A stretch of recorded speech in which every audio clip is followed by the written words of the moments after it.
আজকের দিনে একটা শব্দ আমরা প্রায় প্রতিদিনই শুনি, গেম খেলছি। সন্তানদের মুখে এই কথাটা যেন খুব স্বাভাবিক। Free fire, PUBG, Roblox, candy crush নামগুলো আমাদেরও এখন চেনা, কিন্তু ভেবে দেখেছেন কি এই গেমগুলোর আড়ালে লুকিয়ে আছে কিছু অদৃশ্য ফাঁদ। আনন্দের মোড়কে আসলে ঢুকে পড়ছে আসক্তি, অপরিচিত মানুষের সংস্পর্শ, এমনকি আর্থিক প্রতারণা। শিশুরা এখন ঘরে বসে স্কুলের বইয়ের বদলে সময় দিচ্ছে গেমে, ঘন্টার পর ঘন্টা চোখ একটানা স্ক্রিনে।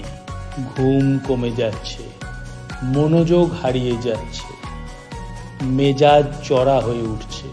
আর এসব গেমে তো এখন ইন অ্যাপ পারচেস বলে একটা জিনিস আছে। আপনার কার্ড বা মোবাইল নাম্বার দিয়ে শিশু হয়তো না জেনেই টাকা খরচ করে ফেলছে। অনেক সময় আবার কারো সঙ্গে চ্যাট করছে। কে সেই অপরিচিত সেটা হয়তো আমরা কেউই জানি না। এবার একটু ভেবে দেখুন, আমরা কি আমাদের সন্তানদের ডিজিটাল জগতের বিপদ থেকে যথেষ্ট রক্ষা করছি? আজ তাই দরকার, তাই নিষেধ করা নয়, বোঝানো, পাশে থাকা, বিকল্প দেওয়ার। আপনার সন্তানের গেমিং অ্যাপটা আপনি নিজের চোখে একবার দেখুন। খারাপ না হলেও বুঝে নিন তার ভিতরে কি কি আছে। আজকাল মোবাইলে এমন অনেক অ্যাপ আছে যেগুলো দিয়ে আপনি সন্তান কি করছে সেটা দেখতে পারবেন। যেমন গুগল ফ্যামিলি লিঙ্ক, দিনে কত সময় গেম খেলবে সেটা নিয়ে পরিষ্কার নিয়ম করুন। আর গেম ছাড়াও যেন আনন্দ পাওয়া যায় সেই জায়গাটা তৈরি করুন।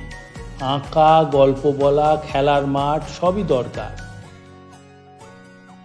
সবচেয়ে বড় কথা, সন্তান যেন ভয় না পায় কিছু বলতে। তাকে এমনভাবে বোঝান যেন সে যে কোনো অস্বস্তিকর অনলাইন অভিজ্ঞতা আপনার সঙ্গে খোলাখুলিভাবে শেয়ার করতে পারে।